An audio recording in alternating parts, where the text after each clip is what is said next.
My name is Anna. I'm 34 and married to the love of my life, Michael.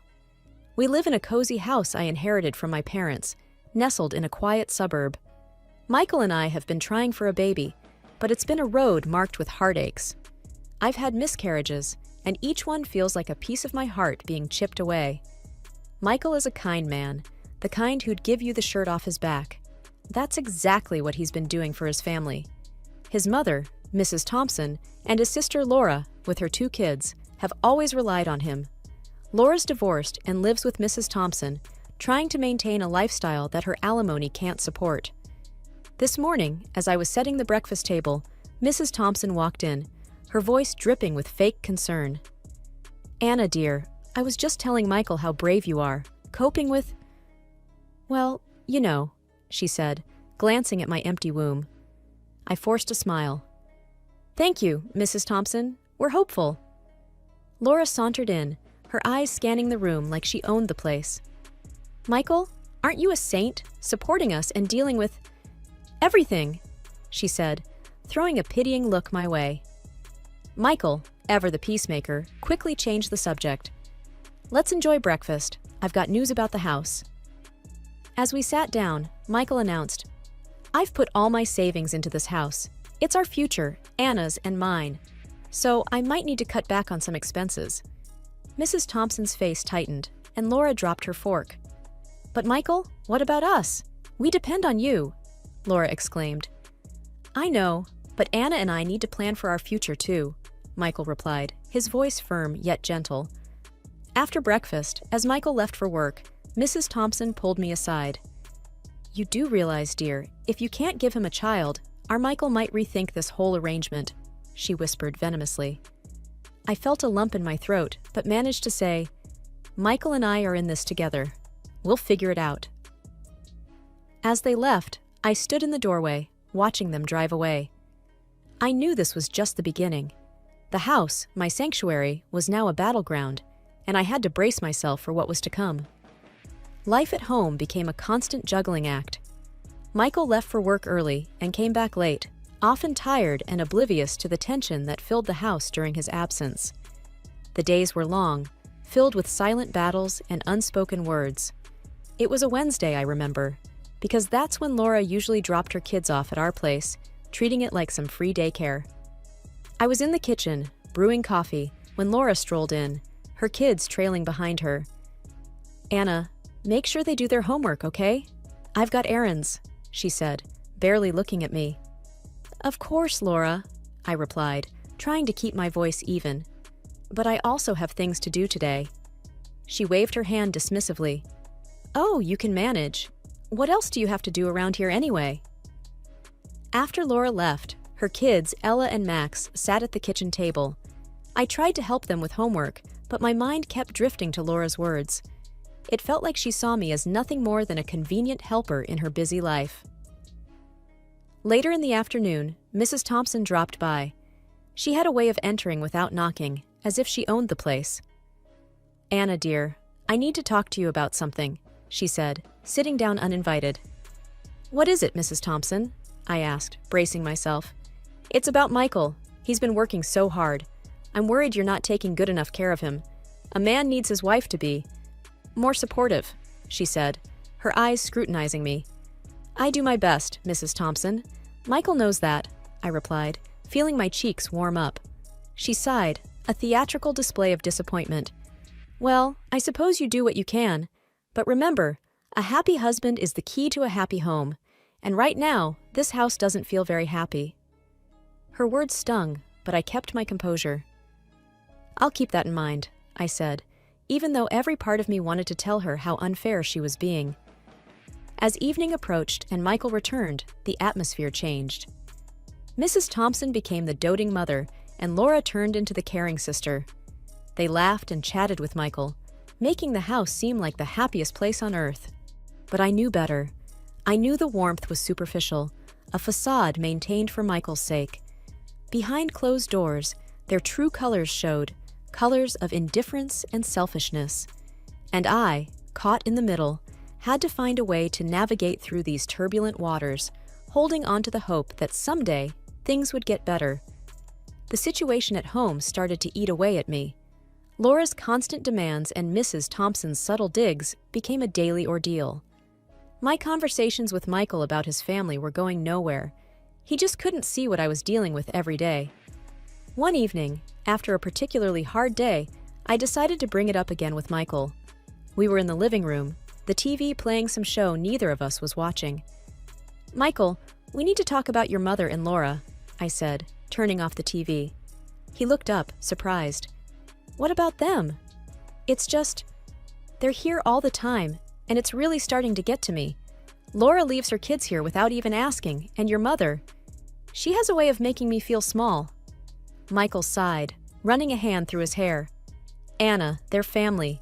They're going through a tough time. We need to be there for them." "But what about us, Michael? What about our life together?" I asked, feeling a mix of frustration and sadness. He was quiet for a moment, then said, "I know it's hard, but they need me. They need us. Can't you just try a little harder for me?" His words felt like a slap. "Try harder? Michael, I'm at my breaking point. I need you to see that." There was a long silence, the kind that's heavy and filled with things left unsaid. Finally, Michael stood up. "I need some air," he said, and left the house. I sat there, alone, feeling more isolated than ever. The man I loved, the man I'd hoped would be my partner in all things, seemed miles away, lost in a sense of duty to a family that didn't respect me or our marriage. The next day, things got worse. Laura came over, unannounced as usual, but this time she brought boxes of her stuff. "What's all this?" I asked, bewildered as she started to fill the living room. "I'm moving in for a while. Mom's house is just too cramped with the kids and all," she said, as if it was the most natural thing in the world. "Moving in? Here?" I couldn't hide my shock. "Yeah, just for a bit. You don't mind, do you? After all, we're family," she said with a smile that didn't reach her eyes. I stood there, watching as my home, my sanctuary, was slowly taken over. The sense of invasion was overwhelming. I felt a deep sense of loss, not just for the peace of my home, but for the understanding and support I so desperately needed from Michael. That night, lying in bed, I realized that something had to change. I couldn't live like this, constantly pushed to the edge in my own home. The breaking point had been reached, and it was time to make some tough decisions. For my sanity, for my marriage, something had to give. Laura's move into our house felt like an unwelcome invasion. Every morning started with the chaos of her kids running around and her taking over the kitchen as if it were her own. Mrs. Thompson visited more frequently, adding to the tension. One morning, I found Laura sprawled on the couch, flipping through a magazine, while her kids made a mess in the living room. I'd barely had my first sip of coffee. "Laura, could you please keep an eye on Ella and Max? They're making quite a mess," I said, trying to keep my tone light. She glanced up, unfazed. "Oh, they're just kids, Anna. Let them be. You're too uptight." I clenched my jaw, feeling a surge of frustration. "It's not about being uptight, Laura. This is still my house, and I'd like to keep it somewhat orderly." Laura rolled her eyes and went back to her magazine. "Fine, I'll handle it. But you could be a little more accommodating, you know." Her words stung, and I left the room, feeling a mix of anger and helplessness. Later that day, Mrs. Thompson arrived. She walked in without knocking, as always, and started criticizing the moment she saw me. "Anna, dear, this place is a mess. What have you been doing all day?" she said, surveying the room with a look of disdain. "I've been trying to work from home, Mrs. Thompson. It's not easy with the kids around," I replied, my patience wearing thin. She tisked and shook her head. "A good wife would manage better. You should take lessons from Laura. She knows how to handle a household." I bit my lip, holding back the retort that was on the tip of my tongue. Arguing with her was pointless. That evening, when Michael came home, the house was buzzing with his mother's and sister's laughter. As usual, they transformed in his presence, becoming the picture-perfect family. I watched them from the kitchen, feeling like an outsider in my own home. When Michael came in to get a drink, I couldn't hold it in any longer. "Michael, this can't go on. Your sister and your mother are taking over our home. I feel like I'm living in a stranger's house," I said, my voice trembling with emotion. Michael looked surprised, then concerned. "Anna, I had no idea it was this bad. I'm sorry. I'll talk to them." His words offered a glimmer of hope, but deep down, I wondered if anything would really change. The invasion of my privacy and space had taken a toll, and I wasn't sure how much more I could take. The house that once felt like a haven now felt like a battleground, and I was losing ground every day. The day unraveled into a nightmare I could have never imagined. Laura and Mrs. Thompson burst into the house, their faces twisted with a ghoulish glee that sent chills down my spine. "Anna, pack your things. You need to leave now," Laura announced, barely able to contain her excitement. Stunned, I stammered, "What? Why should I leave my own house?" Mrs. Thompson, smiling in a way that curdled my blood, said, "Oh dear, didn't you hear? A policeman just called. Michael was hit by a car near his work. He's dead, and now everything here is ours." My world stopped spinning. "Dead? Michael can't be—" I couldn't finish the sentence, the words dissolving into a sob. "That's right.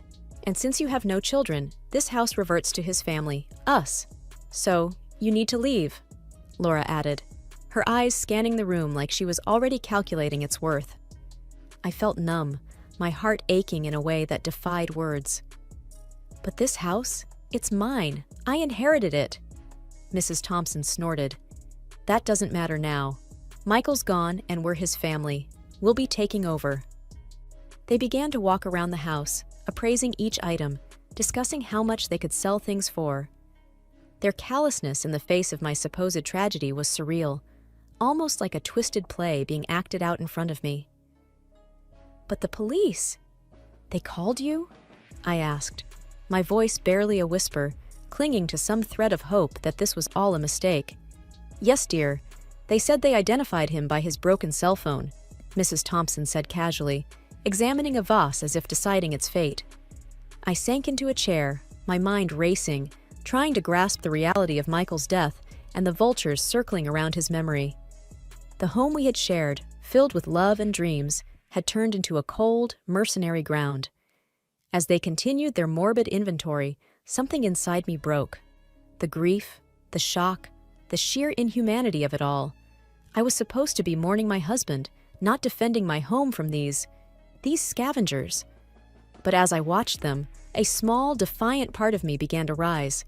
Michael wouldn't have wanted this. He wouldn't have wanted me to be cast out by his own family, especially not in a home that was rightfully mine. I knew then that I had to fight, for Michael, for myself, and for the life we had built together. As Laura and Mrs. Thompson continued their macabre appraisal of my home, a sudden noise at the door made us all freeze. The door opened, and to my utter disbelief, Michael walked in, alive and unharmed. For a moment, I thought I was dreaming. "Michael!" I cried out, rushing to him. "What's going on here?" Michael asked, his eyes quickly moving from my tear-streaked face to his sister and mother, who stood there in shock. "Michael, they told me you were dead," I sobbed, clinging to him. Mrs. Thompson recovered first, her voice trembling. "The police called.